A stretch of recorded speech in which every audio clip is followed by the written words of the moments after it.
An elderly K9 German Shepherd lay on the vet's table, his body too weak to move. The lethal injection was ready. It was time to say goodbye. But then, just as the needle approached, he howled a deep, desperate howl that sent chills through the room. He wasn't calling for help. He was begging to see his owner one last time. The problem? His owner was miles away, dying of terminal cancer. No one thought they could reunite in time, but what happened next left everyone in shock. Before we continue, subscribe to the channel, like this video, and turn on notifications so you don't miss what happens next. This story will change the way you see loyalty forever. The room was heavy with silence, broken only by the rhythmic beeping of machines and the distant murmur of conversations outside. The overhead fluorescent lights cast a sterile glow over the small veterinary clinic, their cold illumination doing nothing to soften the heartache in the air. Max lay still on the steel table, his once powerful frame reduced to frailty. His fur, once thick and sleek, was now dull and graying around his muzzle. His deep brown eyes, which had once burned with purpose, were cloudy and unfocused. Breathing was hard for him now, each inhale rattling deep in his chest.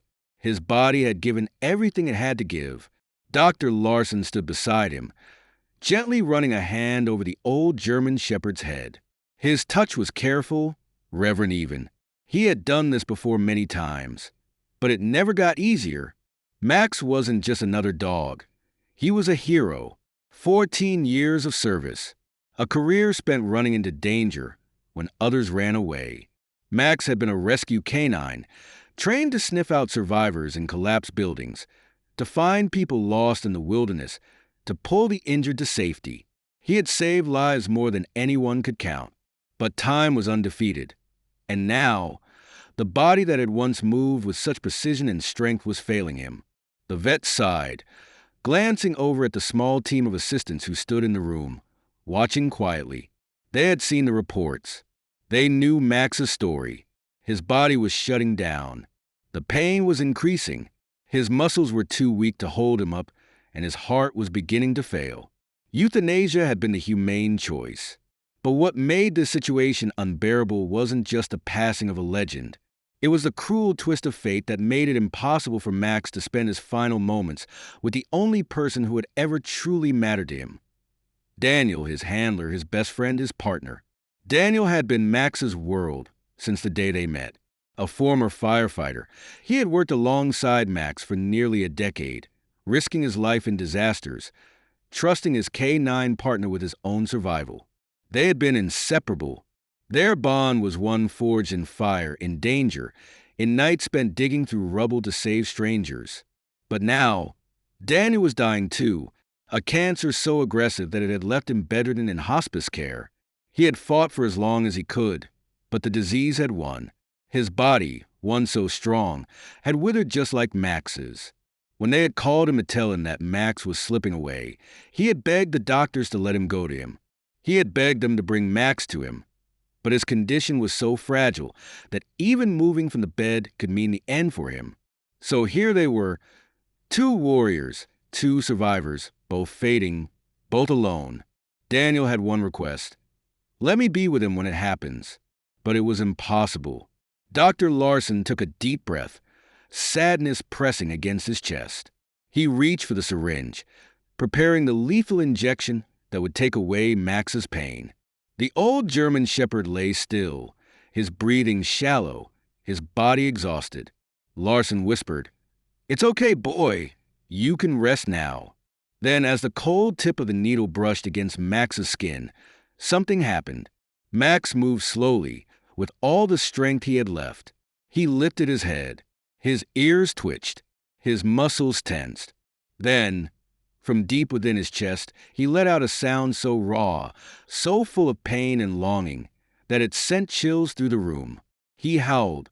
It wasn't just a noise. It was a cry, a plea, a call, a desperate, heart-wrenching demand to see his owner. The sound cut through the room like a blade.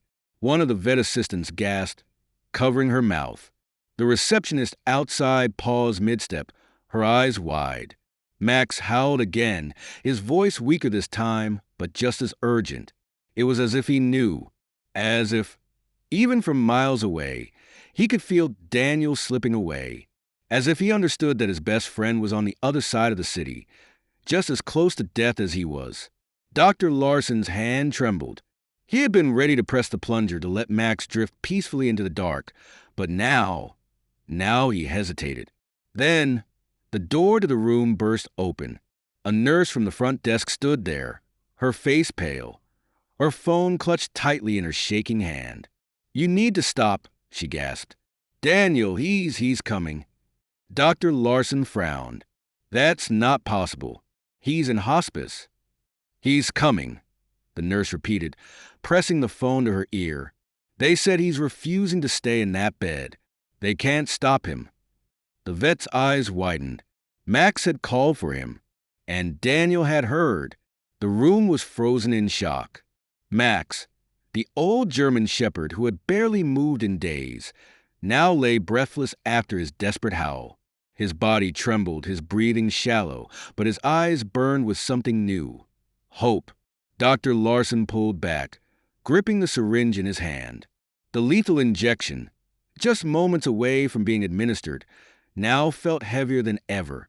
He looked at the nurse still standing in the doorway, her phone clutched tightly. "Daniel is on his way?" he asked, his voice tight with disbelief. The nurse nodded frantically. "His doctor said they tried to stop him. He's too weak, but he won't listen. He's demanding to see Max." Silence. One of the vet assistants, a young woman with teary eyes, whispered, "How? He can't even stand." No one had an answer. Daniel's cancer had drained every ounce of strength from him. The last time Dr. Larson had spoken to his hospice nurse, they had said he could barely lift his head. There was no way he could make the trip, and yet he was coming. Max's howl had reached him. The old dog shifted on the table. His front paw twitched slightly. He had been slipping away, fading into that quiet, painless place where sleep turned to forever. But something had pulled him back. His owner, his best friend, his reason to fight. Dr. Larson exhaled, placing the syringe back onto the tray. Then we wait. The entire room exhaled with him. But waiting might not be enough. Daniel's hospice room was a blur of chaos. Nurses pleaded with him, trying to ease him back into bed, but he fought them off with what little energy he had left.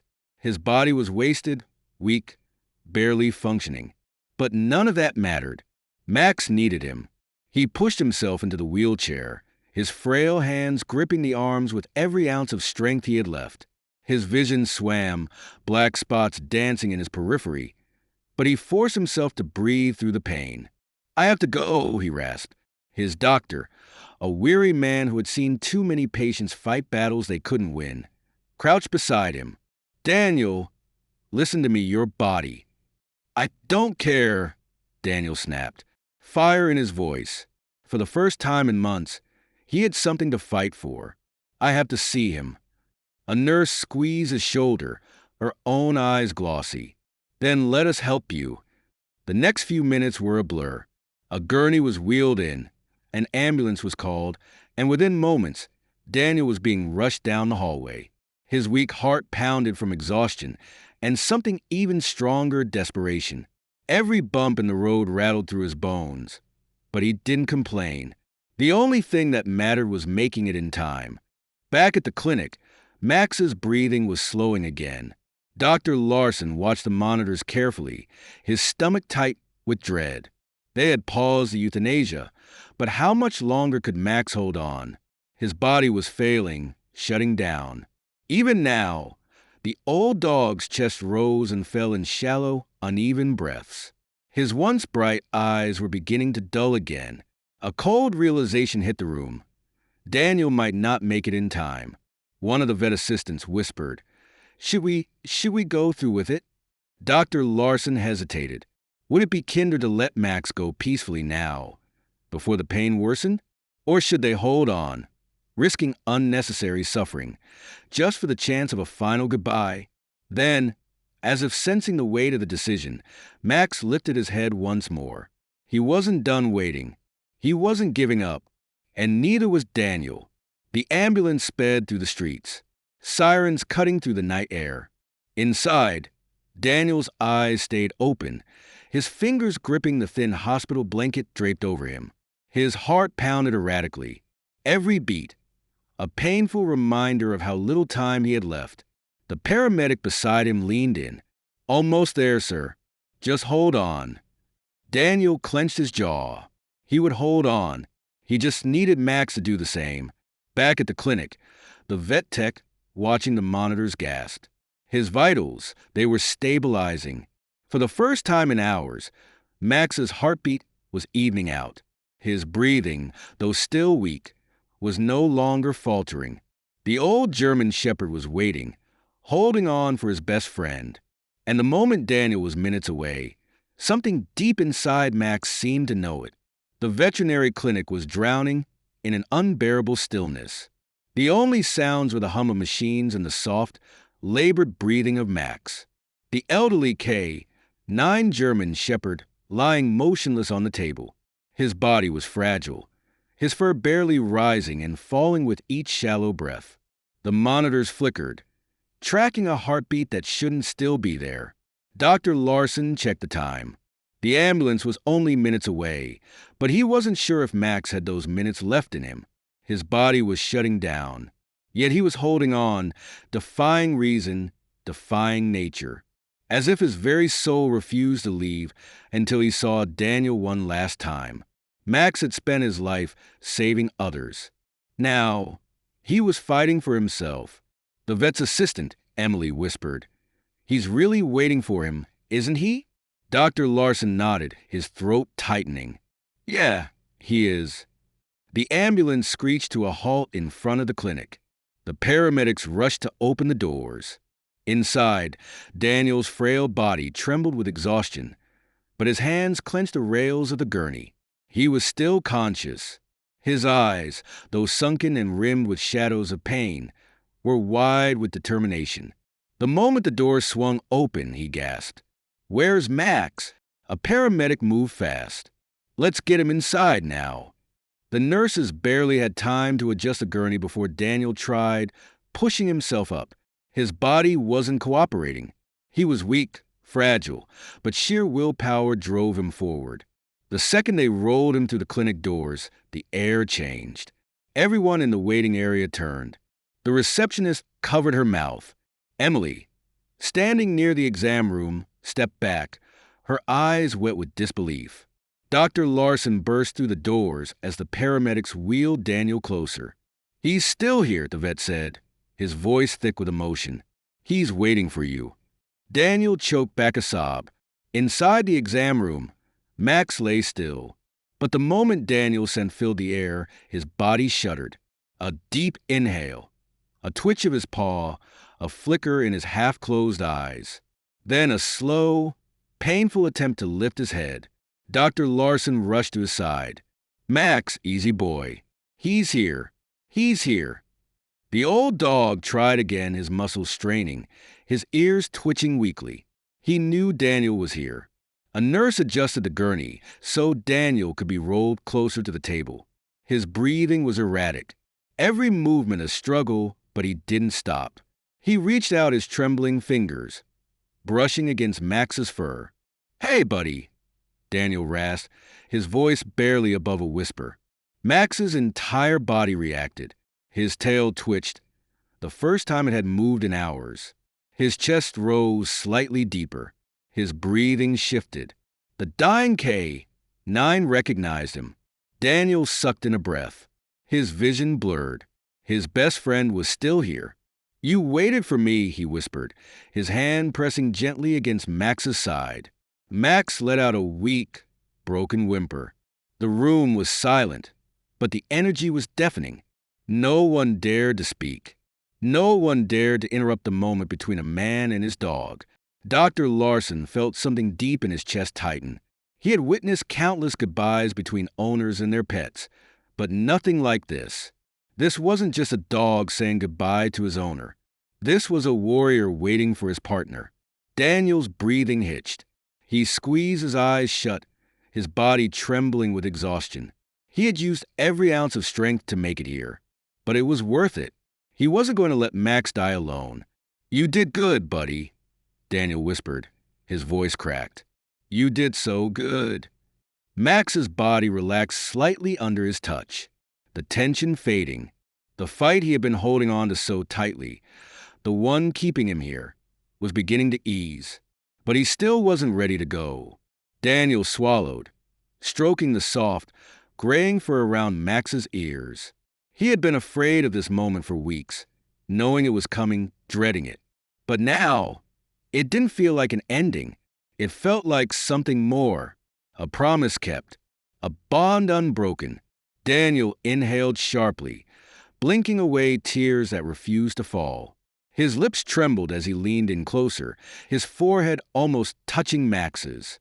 "You don't have to fight anymore," he murmured. "I'm here. You can rest now." Max let out a deep, shuddering exhale. His heartbeat slowed, his breathing softened. But even as his body weakened, his eyes remained locked on Daniel. He wasn't afraid. He had waited. And now, he was ready. The room stood still. Max's shallow breaths filled the quiet space, each one slower than the last. His frail body, once strong enough to pull survivors from rubble and brave raging fires, now rested against Daniel's trembling hand. He had held on long enough to see his partner one last time. Daniel's fingers barely had the strength to grip Max's fur, but he refused to let go. His heart pounded wildly against his fragile chest, a painful reminder that time was slipping away for both of them. Dr. Larson stood by, his usual professional demeanor faltering. He had witnessed many goodbyes between pets and owners, but this was different. This was not just a dog saying goodbye to his owner. This was a bond forged through fire, through years of sacrifice and devotion.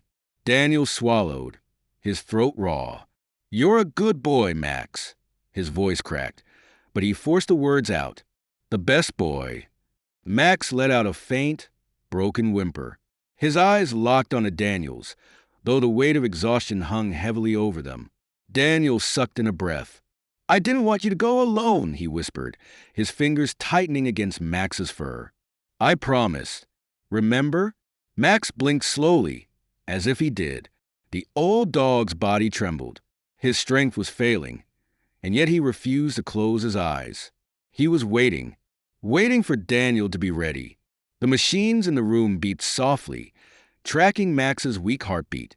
The veterinary staff stood frozen near the door, unable to look away. Emily, the vet assistant, wiped a tear from her cheek. She had grown used to the sadness of this job, but this was different. Max should have been gone already. He had been at the brink, barely breathing, moments away from slipping into peace. But the second Daniel had touched him, he had found the strength to hold on. No one spoke. No one dared to interrupt. This moment belonged to them. Daniel took another shaking breath.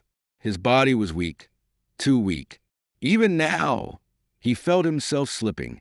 The cancer had stolen everything from him, his strength, his independence, his future. But it had not stolen this moment. He had fought Be Here, and so had Max. But the fight was coming to an end. Daniel exhaled slowly, pressing his forehead gently against Max's. The warmth of the old shepherd's fur sent a wave of memories crashing through him. Long nights at disaster sites, long drives in the truck, long walks when they didn't need words to understand each other. They had always faced everything together, and now they were facing this together too. "You don't have to fight anymore," Daniel whispered, his voice barely audible. "I'll be okay, buddy. You can rest now." Max let out a deep, shaky sigh. His body, once tense with resistance, finally relaxed. His heartbeat slowed, his breathing softened. Then, just as the weight of years seemed to lift from him, he let out one last breath, and he was gone. The silence that followed was deafening. Emily covered her mouth. The receptionist turned away, her shoulders trembling. Dr. Larson closed his eyes, exhaling through his nose. He had seen this before, but it never stopped hurting. But this wasn't just another loss. This was the end of something greater. A partnership, a brotherhood, a love deeper than words. Daniel did not sob. He did not break down. He simply stayed there, his forehead still resting against Max's, his fingers tangled in his fur. His shoulders shook with every breath, his body trembling, but he did not let go. "I'm proud of you," he whispered. Max had waited for him, and now he had gone in peace, knowing he was not alone. And for Daniel, that was enough. Dr. Larson took a careful step forward, reaching out. Daniel, the old firefighter, did not move. His breath was uneven, his body weak, but he remained beside Max. Then, his hand slipped from the shepherd's fur. His fingers, once full of strength, went limp. His chest shuddered once, twice, then stilled. Dr. Larson's breath caught. Emily gasped. The monitors let out a sharp, prolonged beep. And in the still of that small, dimly lit room, Daniel followed his best friend. The beep of the heart monitors stretched into a flat, unbroken line. The room stood frozen. The weight of the moment sank in like a crushing wave. Dr. Larson rushed forward, pressing 2 fingers to Daniel's neck. No pulse. His body was still, his face calm, as if he had simply drifted off to sleep. But everyone in the room knew this was no ordinary passing. Daniel had fought with every ounce of strength he had left just to get here. And now, with his best friend gone, it was as if his body had finally let go too. His last battle over. The bond between a man and his dog had defied even death itself. Emily clutched her clipboard to her chest, her breath shallow, eyes wide with disbelief. He just... The receptionist stepped into the doorway, her hands shaking. Dr. Larson's own heart thundered in his chest. He had seen death before. He had watched people grieve their animals, had witnessed the heartbreak of saying goodbye. But this was different. Daniel hadn't just died. He had followed Max. The paramedics in the hallway, still catching their breath from the rush of getting Daniel inside, heard the prolonged beeping and stormed into the room. "Move!" One of them pushed forward, immediately checking Daniel's vitals. He was unresponsive, starting compressions, but Dr. Larson stopped him. The vet shook his head, his face unreadable. "Don't." The paramedic froze, frowning. "What do you mean, don't?" Larson's voice was thick. "Look at him." The paramedics did. Daniel's frail hand still rested against Max's fur. His face was peaceful. His breathing hadn't been panicked before it stopped. He hadn't suffered. He had simply let go. One of the nurses in the hallway, covering her mouth with both hands, whispered, "Oh my God." A heavy, suffocating silence followed, and then one by one, the staff understood. Max had been waiting for Daniel. Daniel had been holding on for Max. And the moment they were together again, they both knew it was time. The clinic's clock ticked away the seconds, the weight of reality settling on everyone's shoulders. Dr. Larson finally broke the silence. He took a deep, steadying breath, then walked over to Daniel's gurney. Carefully, he reached down and lifted Daniel's hand, placing it over Max's lifeless body, a gesture of honor, a moment of respect. "They belong together," he murmured. No one disagreed. Outside, the storm that had been threatening the horizon all evening finally broke. Rain pattered against the windows, a soft and steady rhythm, as if the heavens themselves were weeping.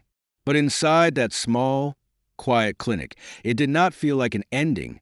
It felt like something far greater, a bond that had never broken, a goodbye that was never really a goodbye. Because in the end, they left the same way they had lived, together. The news spread faster than anyone expected. It started with the clinic staff, too shaken to keep it to themselves. A man and his dog, both at the edge of death, had waited for each other and left this world together. A firefighter and his K-9 partner, inseparable in life, now bound in eternity. The story made its way from the veterinary office to the hospice staff, then to Daniel's old fire station. Within hours, it reached news outlets, social media feeds, and the hearts of millions. People who had never met Daniel, who had never known Max, felt the weight of their story deep in their bones. Loyalty like that wasn't just rare. It was once in a lifetime. A week later, the firehouse Daniel had served at for most of his life held a memorial. The turnout was overwhelming. Firefighters, paramedics, K-9 handlers, veterans. Hundreds of people stood in a ring to honor a man and his dog. The station's flag flew at half-mast, and at the very front, 2 framed photos stood side by side. One of Daniel, strong and smiling, wearing his turnout gear, and one of Max, his ears perked up, his K-9 badge gleaming on his collar. The city's mayor stepped forward to speak, his voice breaking as he read the words written on a plaque dedicated to them both. A hero never walks alone, and some bonds, even in death, will never break. At the back of the crowd, standing beneath an umbrella, Dr. Larson watched in silence. He hadn't been able to shake the image of that night. Max holding on for Daniel, Daniel holding on for Max, and then peace. He had seen death before, but he had never seen something like that. It hadn't been tragedy. It had been something deeper, something he couldn't explain, something that still sent shivers down his spine. Emily, standing beside him, wiped her eyes. "I keep thinking about it," she whispered, "about how he just let go." Dr. Larson nodded slowly. "Yeah," he murmured, because he wasn't afraid anymore. As the ceremony ended, the crowd began to clear, but one firefighter remained behind. He walked up to the plaque, his boots heavy against the wet pavement. Then he knelt down. A German shepherd, younger but strikingly similar to Max, sat beside him. The dog's ears twitched as he gazed up at the photo of the old K-9 hero. And then, quietly, he let out a single, mournful whine. The firefighter reached down, stroking the young shepherd's fur. "He had a good life," he whispered, "and now it's time for us to do the same." The young dog lowered his head in quiet understanding, and together, they walked away toward whatever came next. The world moved on, but the story of Max and Daniel never faded. Their names became more than just memories. They became a symbol. Firefighters whispered their story to new recruits. K-9 handlers told it to their partners, reminding them of the unbreakable bond between a dog and its handler. At the firehouse, a bronze statue was placed at the entrance, a firefighter kneeling beside his loyal German shepherd. Forever together, people still visited, running their hands over the plaque engraved with their names. Some left flowers, some left dog tags, some just stood in silence, feeling the weight of what true loyalty meant. And in homes across the country, people hugged their dogs a little tighter, because some bonds, even after death, never break. If this story touched your heart, don't forget to subscribe, like this video, and turn on notifications to help us bring more powerful stories like this to you. Share this video with someone who believes in the power of loyalty, courage, and love, because some stories deserve to be remembered forever.